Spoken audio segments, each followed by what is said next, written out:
प्रदोष काल में किया गया पुण्य दान सत्कर्म भजन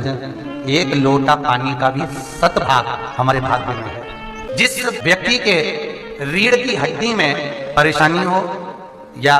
रीढ़ की हड्डी तकलीफ दे रही हो, पीठ का भाग तकलीफ दे रहा हो, डॉक्टर बोल रहे हो या खसक गया या कोई क्रम, मान लो कोई मस्तिष्क से जुड़ी बीमारी हो, ट्यूमर हो गया हो, कोई कुछ हो गया हो, गांठ पड़ गई हो मस्तिष्क के अंतर्गत, तो शिव महापुराण की कथा कहती है प्रदोष के दिन, जिस दिन मंगलवार की भौम प्रदोष का दिन हो महाराज, प्रदोष काल में प्रदोष के दिन शंकर भगवान को बीले का गुर्दा, जो बीला होता बील फल का अंदर का गुर्दा भाग शंकर के शिवलिंग पर प्रदोष काल में मल दिया जाए। मलने के बाद थोड़ी देर बाद उसको उठा लिया जाए, शिव जी का अभिषेक पूजन स्नान करा दिया जाए, पूजन स्नान आदि सब कराकर दियाबत्ती लगाकर भगवान शंकर के मंदिर पर ही बाहर बैठकर उस गुर्दे का थोड़ा सा भाग मुख में पालो, थोड़ा सा भाग लेकर आ जाओ। 7 से 8 दिन तक उस भाग का प्रतिदिन सुबह के समय पर सेवन कर लीजिए। गुर्दे की प्रॉब्लम हो या मस्तिष्क से जुड़ी हुई प्रॉब्लम हो वो समाप्त हो जाता है महाराज। भौम प्रदोष के दिन मंगलवारी प्रदोष का स्मरण जो सुख दिया है वो आनंद। किसी भी प्रदोष के दिन प्रदोष काल में एक बार लगा दे, उसके बाद में अपनी कामना कर कर बेलपत्री एक छोटा सा उपाय अवश्य करिएगा। अगर बच्चे कोई एग्जाम में बैठ रहे हैं या कंपटीशन एग्जाम है या नौकरी के लिए अप्लाई कर रहे हो, मान लो 4-6 महीने से बैठे हो, 8 महीने से बैठे हो, सर्विस नहीं है, नौकरी नहीं है, तो एक छोटा सा उपाय अवश्य करिएगा शिव महापुराण का। महाराज बेलपत्री के पेड़ के नीचे विराजमान होकर, बेलपत्री के पेड़ के नीचे जिसको नौकरी के लिए या एग्जाम में बैठ रहा है वो जल चढ़ाए, बेलपत्री के पेड़ के नीचे थोड़ा सा दूध चढ़ाए, फिर जल चढ़ाए और अपने राइट भाग में घी का दिया और अपने लेफ्ट भाग में तेल का दिया। किसी भी प्रदोष के दिन प्रदोष काल में एक बार लगा दे, उसके बाद में अपनी कामना कर कर बेलपत्री के पेड़ के नीचे धोख लगाकर प्रणाम कर कर आ जाए और चले जाए इंटरव्यू के लिए, बाबा उत्तीर्ण करा ही देगा, नौकरी दिलाए। जिस दिन रविवार की प्रदोष पड़े उस दिन एक लाल वस्त्र में पीली सरसों रखकर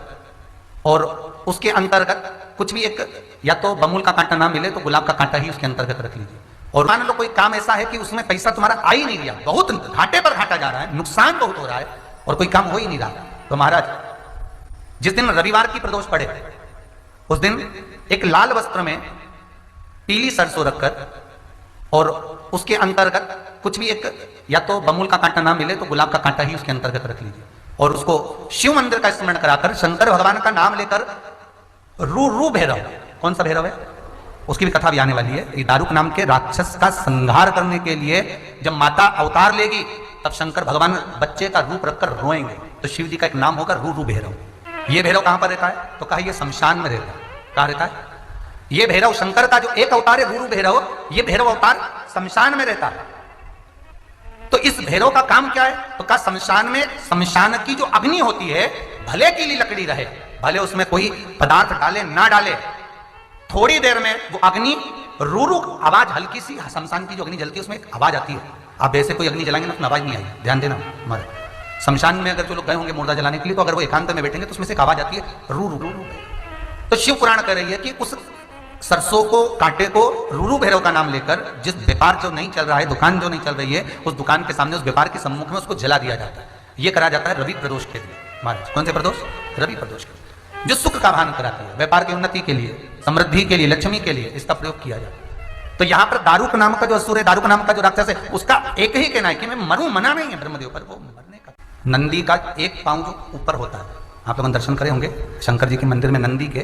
तो नंदी का एक पांव उठा हुआ होता है, एक पांव नीचा की ओर होता है। हड्डी से जुड़ा हुआ रोग, नेत्रों से जुड़ा हुआ, मस्तिष्क से जुड़ा हुआ कोई रोग रहता है तो एक नीले कलर का फूल आता है महाराज, उस फूल में हल्दी डालकर गुरुवार का प्रदोष पड़ने पर जो नंदी के पांव के पास समर्पित कर देता है महाराज, उसका रोग धीरे धीरे समाप्त होने लगता है। लिंग पुराण कहती है कि नंदीश्वर भगवान के सामने जो पुष्प समर्पित करा जाता है उसको, ये तो लिखा था स्कंद पुराण और शिव पुराण, लिंग पुराण कहती है जो फूल आपने समर्पित करा उसको लाकर पानी की बाल्टी में डालकर आप स्नान भी कर सकते हो, उससे भी हड्डी के जितने रोग होते हैं उसमें आराम लगने लगता है। जैसे कहीं शरीर नहीं चल रहा, हाथ झुन्न पड़ रहा है, हाथ काम नहीं कर रहा, हाथ में झुंझुनी आ रही है, कंपन आ रहा है, जैसे मान लो कोई काम चाहे वो शनिचरी प्रदोष हो, चाहे रविवार की हो, सोमवार की हो, मंगल की हो, बुधवार की हो, गुरुवार की हो, शुक्रवार की हो, शनिवार की हो, कोई भी वार की हो प्रदोष, प्रदोष काल में शाम का समय सूर्य डूब रहा हो, बस डूबा ही हो, और उस समय पर केवल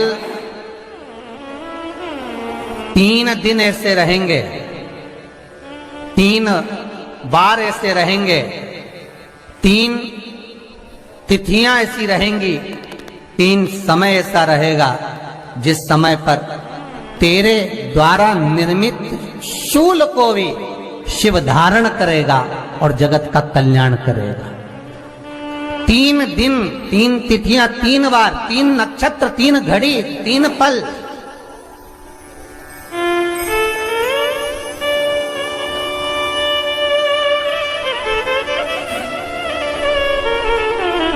जिसमें बाबा शूल भी धारण करते हैं, और शूल अकेले धारण नहीं करते महाराज। जो धतूरा होता है ना, दर्शन करें धतूरे के, कांटे कांटे सा होता है धतूरा, तो वो धतूरे के साथ में बाबा शूल धारण करते हैं, बेलपत्री के शूल को। ये बहुत बहुत आनंदमय कथा है महाराज जी, जिसके जीवन में हमेशा कांटे ही मिले हैं। बेटी बड़ी हुई तो घर में मायके में दुख देखा, और मायके से गई ससुराल में तो ससुराल में दुख देखा। ससुराल में भी दुख देखने के बाद में भी पति को बहुत कुछ काम खुलवाया, बहुत धंधे खुलवाए, नौकरी लगवाई, पर वो पति बार बार छोड़ कर आ गया, बार बार तकलीफ भोग रहा है, बार बार कष्ट भोग रहा है। फिर थोड़े दिन काम करता है, थोड़े दिन छूट जाता है, फिर व्यापार में बढ़ता है, फिर छूट जाता है, फिर कोई दुकान खुलवाई, थोड़े दिन अच्छी चली, फिर वापस वहीं घर पर आकर बैठ गया। अर्थात उसके जीवन में वो शूलता चल रही है। तो बाबा देवाधिदेव महादेव कहते हैं, ये 3 घड़ी, 3 पल, 3 नक्षत्र, 3 समय, 3 दिन में जो शूल मुझे समर्पित करता है, उसके जीवन से मैं शूल हटा देता हूं। वो 3 दिन लिखे स्कंद पुराण में।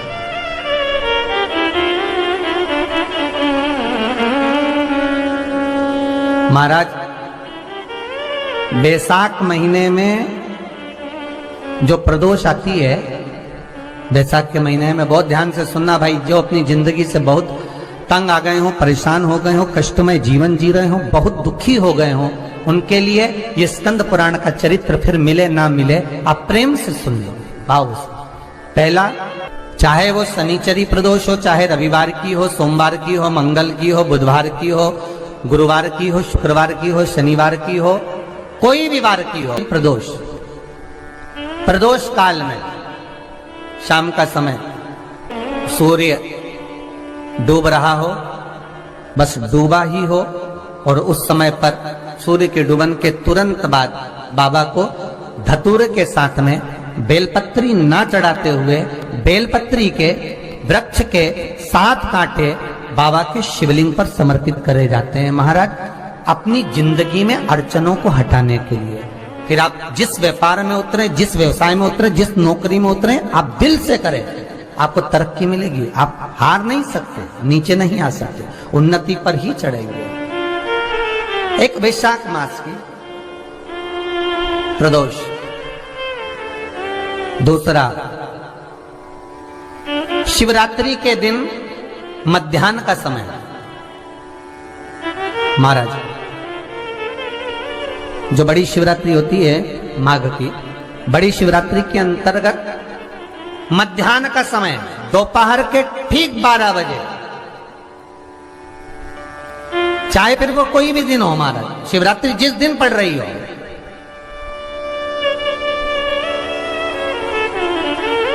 उस दिन भी धतूरे के साथ बाबा को 7 कांटे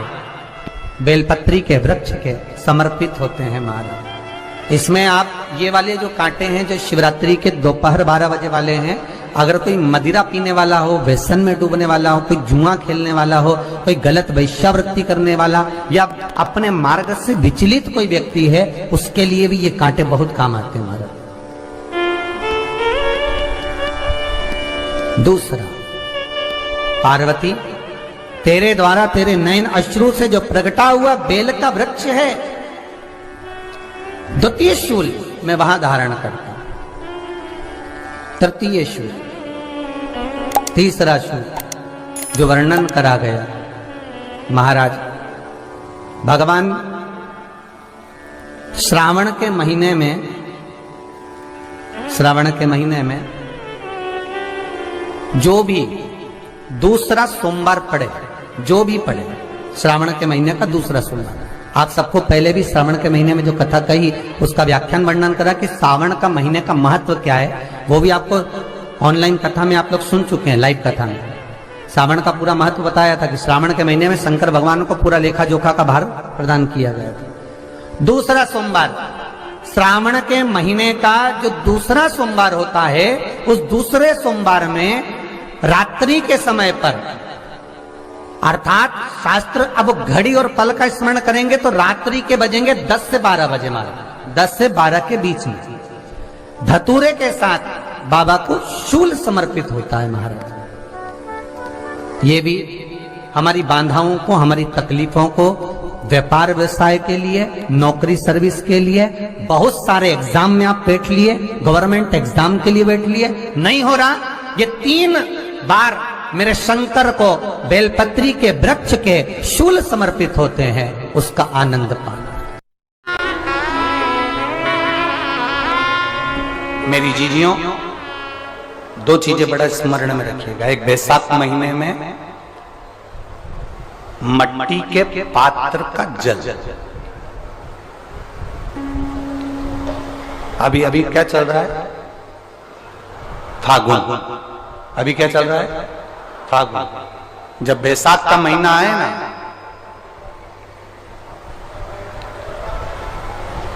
जितने यहां बैठे और जितने आस्था चैनल पर सुन रहे और जितने फेसबुक यूट्यूब पर कथा श्रवण कर रहे, जितने मोबाइलों पर देख रहे हैं, प्रयास करना, बैसाख के महीने में मिट्टी के पात्र में जो रात्रि भर जल रखा हो, मिट्टी के पात्र में, अगर आपके पास में घड़ा हो, हंडा हो, नी हो, तो दिया हो, दीपक हो, कुल्लड़ हो, कोई भी तुम्हारे पास में जो मिट्टी का पात्र, उसमें जल भरना। वो जल बैसाख के महीने की किसी भी सोमवार के दिन, किसी भी सोमवार के दिन, बैसाख महीने या किसी प्रदोष के दिन, या बैसाख महीने के शिवरात्रि के दिन, वो मिट्टी के पात्र का जल अपने घर के प्रत्येक व्यक्ति का स्पर्श कराकर उस मिट्टी के पात्र के जल को तांबे के पात्र में डाल लीजिए और घर के प्रत्येक व्यक्ति का स्पर्श करा लीजिए और शंकर भगवान पर कुंदकेश्वर महादेव के नाम से समर्पित करिए। कुंदकेश्वर महादेव, कभी